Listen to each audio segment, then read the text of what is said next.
예루살렘에 공습 경보가 울립니다. 밖에 있던 시민들이 방공호 등 지하시설로 다급하게 대피합니다. 곧이어 이란의 미사일이 날아오고 방공미사일도 발사됩니다. 탄도미사일을 정확히 요격합니다. 가까스로 타격 직전에 요격하기도 합니다. 이스라엘 방위군은 주요 목표물을 향한 이란의 탄도미사일 90% 이상을 요격했다고 발표하며 이스라엘의 일상이 유지됨을 강조했습니다. אבל זה גם אפשר לפעמים לצאת לרוח, להתאוורר, אבל תמיד להיות ליד מרחב מוגן וגם פה. 하지만 최근 미국의 한 온라인 매체는 이스라엘이 요격미사일 재고가 위험 수준까지 떨어졌음을 미국에 알렸다고 단독 보도했습니다. 지난해 이란과의 12일 전쟁 당시 이미 재고가 상당수 소모됐다는 것. 미군 역시 전쟁 2주간 1년치 패트리엇을 사용해 요격미사일이 빠르게 소진되고 있습니다. Can you confirm on reports over the weekend that Israel has informed the United States that it is running low on missile interceptors? For the two questions, the answer is no. 이스라엘 당국은 재고 부족을 부인했지만 미사일은 공격용보다 방어용이 더 많이 소진됩니다. 탄도미사일 한 발당 요격미사일은 대부분 2발 이상 사용됩니다. 요격미사일은 빗나가기도 하고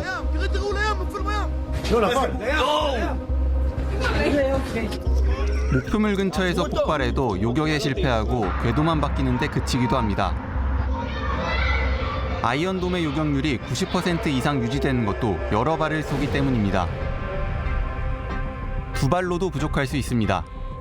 최근 텔아비브 공습 장면을 보면 요격미사일 한 발은 빗나가고 나머지 한 발은 목표물 근처에서 폭발했으나 요격에 실패하여 미사일이 그대로 도심에 떨어졌습니다. With the passage of time, obviously, this will put a pressure on these missiles. There will be more and more pressure on this, particularly if this is going to be a long and a drawn-out war. 실제로 작년 12일 전쟁이 막바지로 갈수록 이스라엘의 요격률이 하락해 휴전 직전 75%까지 떨어졌다는 분석도 있습니다. 이미 이스라엘에선 공습으로 인한 피해가 이어지고 있습니다.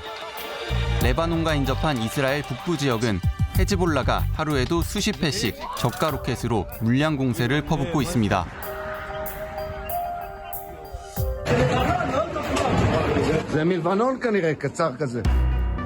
근거리에서 타격할 뿐 아니라 대도시에 비해 방공망이 약하다는 점 때문에 북부 지역은 피해가 누적되고 있습니다. 또한 이란은 탄두 하나에 여러 개의 작은 폭탄이 실려 있다 흩어지는 집속탄까지 사용해 이스라엘 주요 도시들의 방공망을 흔드는 상황. 텔아비브 기차역에 집속탄이 떨어져 크게 파손되자 기차역은 한동안 폐쇄되기도 했습니다. יש לנו מערכות הגנה אווירית, אני כבר אומר את זה מספר, הטובות בעולם, זה מוכח. לצערנו ההגנה לא הרמטית. הטילים המתפצלים האלה הם פשע מלחמה. 국경지대보다 방공망이 두터운 중부 대도시들도 민간 지역 중심으로 착탄하는 미사일이 계속 발생합니다. 이란은 최근 사거리 2,000km에 최대 탄두 1.5톤을 장착할 수 있는 세질 미사일을 발사했는데 이러한 신형 무기 사용은 장기전의 신호로 해석됩니다. نیروهای مسلح حداقل برای یک جنگ تمام عیار 6 ماهه پر شدت با همین ریتم فعلی آمادگی کامل دارن. 이스라엘도 얼마 전 헤즈볼라 소탕을 명분으로 레바논 남부에 지상군을 투입하는 등 전쟁은 쉽사리 끝날 기미가 보이지 않는 상황. 이란의 미사일과 이스라엘의 방공망 중 어느 쪽이 더 오래 버틸지가 전쟁 양방에 지대한 영향을 줄 것으로 보입니다. 네, 이스라엘 상황 살펴봤고요. 이번에는 미 국무부 외신 기자 또 종군 기자로 활동했던 태상호 기자 나와 있습니다. 반갑습니다. 예, 안녕하세요. 네, 이번 전쟁 어떻게 보고 계세요? 예, 제가 과거에 아프가니스탄, 이라크와에서 종군을 했을 때와 지금 전쟁은 매우 다른 양상이다라고 말씀드릴 수 있는데요. 과거는 인간 중심적인 전쟁이었습니다. 네. 그런데 지금은 드론이 전장을 지배하고 있고요. 상황 판단, 표적, 실시간 추적, 무기 체계 선택까지 인공지능의 도움을 받아서 인간은 결심만 하면 됩니다. 그렇기 때문에 작전의 템포가 과거에 비해서는 기하급수적으로 빨라졌고 치명적이 됐다라고 말씀드릴 수 있습니다. AI 시대에 우리가 살고 있는 점이 실감이 나고요. 드론 말씀하셨는데 이란의 그 벌떼 같은 공격에 천하의 아이언돔도 뚫리고 있던데요. 예, 이란이 비대칭 전력을 쓰고 있는 건데요. 아무리 막강한 다층 방공망을 가지고 있다고 하더라도 물량 공세를 당하면 막을 수는 없죠. 또한 지금 미국이 이란의 해군력을 아주 약화시켰습니다. 120척 이상의 함정을 파괴했다고 이야기를 하고 있는데 이란은 그럼 어떤 대책을 하고 있느냐. 소형 보트, 무인 수상정을 이용해서 호르무즈 해협을 지나다니는 선박을 공격을 하고 곧바로 퇴출하는 이런 전술을 쓰고 있는데 네. 이런 무기 체계는 탐지나 추적이 어려워서 파괴시키기가 굉장히 힘듭니다.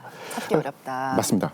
그런데 큰 그림에서 보면 미국과 이스라엘이 우세한 건 사실이고 이란이 훨씬 피해가 큰 것도 사실입니다. 근데 미국의 뜻대로 상황이 풀리고 있는 그런 상황은 아닌 것 같습니다. 네. 네, 이제 트럼프의 말도 자꾸 바뀌고 있어요. 거의 다 이겼어. 이제 곧 끝날 거야. 이러다가 내가 뼛속까지 느낄 때만 종전할 거야. 뭐 이제 이러기도 했어요. 아마 트럼프는 좀 빨리 좀 끝내고 집에 가고 싶을 거예요. 근데 지금 호르무즈 해협에서 좀 발목이 붙잡힌 그런 형국이고요. 네. 이 워싱턴 외교관에는 이런 말이 있습니다. 중동에서 일으킨 전쟁은 전장이 아니라 주유소에서 결정된다. 네, 이제 그만큼 유가가 중요한 거고요. 네. 근데 문제는 이 호르무즈 해협 봉쇄를 풀 수 있는 마땅한 수단이 잘 보이지 않는다라는 것이에요. 국방비 천조국 미국인데 유가를 못 이기는 이유가 뭘까요? 뭐 이란에 대해서 판단을 잘못한 거죠. 사실 미국과 이스라엘 이 세계 최강의 군사 전력을 가진 나라가 협공을 해서 이길 수 있는 나라는 없거든요. 네. 그러니까 지도부를 제거했죠. 군사시설 파괴했죠. 그러면 이란이 무너질 거라고 생각을 한 겁니다. 그런데 이란도 준비를 굉장히 잘했어요. 지도부가 없을 때는 작전을 어떻게 하고 그러면 후임 체계를 어떻게 할지를 다 정해놨고요. 그게 네. 효과적으로 작동하고 있는 거죠. 그래 보입니다. 예, 특히 호르무즈 해협 같은 경우에는 결정적 오판을 한 건데요. 그동안 이란은 양치기 소년처럼 호르무즈 봉쇄한다고 여러 차례 얘기를 많이 했는데 네. 한 번도 봉쇄한 적은 없어요. 네. 그래서 이번에도 트럼프는 이란이 그러지 않을 것이라고 오판을 한 것 같습니다. 그런데 양치기 소년이 진짜로 봉쇄를 해버린 것이고 심지어 이란이 최신형 미사일까지 쐈다면서요? 예, 조금 전에 영상에서 보신 바와 같이 극초음속 탄도미사일 파타우-2와 중거리 탄도미사일 세질이 공개가 되고 발사가 된 건데요. 특히 파타우-2는 이란의 최종 병기로 알려져 있고 탄도부가 불규칙적으로 활공을 하기 때문에 요격이 불가능에 가깝다라고 알려진 병기입니다. 네. 그런데 생각을 해볼게. 그 대단한 무기 체계 왜 하필 지금 공개를 했을까요? 가장 위협적이어서? 그렇게 생각할 수도 있는데 저의 생각은 그만큼 이란이 수세에 몰렸다. 라는 의미로 봅니다. 수세에 몰렸다고요? 예, 역사적으로 볼 때 2차 세계대전 말기에 가면 히틀러가 V2 로켓을 소개를 하면서 이 무기가 결전 무기다라고 전황을 바꿀 수 있는 무기라고 했는데 결국 패전을 한 건 독일 쪽입니다. 졌죠. 예. 그리고 이 무기 체계의 효과도 좀 의문이에요. 네네. 원래 탄도탄은 전술핵을 완성시켜서 투발체로 쓰기 위해 만든 무기 체계인데요. 지금은 재래식 탄두를 사용을 해서 공격을 하지 않습니까? 어떻게 보면은 팥빵이라고 볼 수 있고요. 사실 이런 무기 체계 러시아가 우크라이나에 썼는데 효과 그렇게 크지 않았습니다. 그렇군요. 네, 근데 이제 미국이라고 상황이 좋은 것만은 또 아닙니다. 이 가뜩이나 이제 국가 부채가 39조 달러로 사상 최대 수준이죠. 최근에 이제 미국 국방부가요 2천억 달러죠. 그러니까 한화로 약 300조 원 정도 되는 추가 예산을 요청했다고 하죠. 네. 전쟁 3주 동안에 무기가 급격하게 소모가 됐고요. 긴급하게 추가 생산을 해야 된다. 이제 이런 얘기가 됩니다. 엊그제 이제 헤그세스 장관도요. 나쁜 인간들을 죽이는 데는 돈이 들어간다. 이렇게 얘기하면서요. 이 내용에 대해서 사실상 인정하는 모습입니다. 참 걱정입니다. 지상군 투입은 어떻게 될지도 궁금해요. 일본 오키나와에 있는 미군 해군 한 2,000명 이상이 강속 36함인 트리폴리함을 타고 지금 중동으로 이동 중인데요. 어디로 투입될지는 아직 사실 잘 모릅니다. 네. 반달 아바스가 되기도 할 거라는 얘기도 있고요. 또 예상하는 곳이 이제 붉은색으로 표시된 섬들인데요. 섬들. 네, 호르무즈 해협을 통과하는데 가장 중요한 것이고요. 이 중에서 야부무사 소tun부, 대tun부는 UAE가 영유권을 주장하고 있는 곳이기도 합니다. 네. 그제 미국이 이 부분을 집중적으로 공격했거든요. 상륙 작전을 하려고 떼는 것이 아닌가라는 생각이 들었고요. 언론에서 계속 언급한 하르그 섬은 가능성이 있긴 한데 거길 가려면 또 500km 이상을 더 올라가야 되니까 아무래도 가능성은 더 낮다고 봅니다. 알겠습니다. 지상군 투입 관련해서 태상호 기자님의 생각도 궁금하네요. 현 시점에서 저 개인적으로는 지상군은 직접 투입하기 위해서라기보다는 압박용이다라고 생각을 하고요. 그리고 오늘 트럼프가 SNS를 통해서 작전을 좀 축소하겠다라는 의견을 밝혔거든요. 네. 그런데 우리가 주의해야 될 점은 전쟁 시에는 정부의 발표라도 고지고대로 믿을 수가 없습니다. 맞아요. 자신에게 유리하게 상황을 이끌어가기 위해서 발표를 하기 때문이죠. 네. 정말 한치 앞을 알 수 없는 상황 같습니다.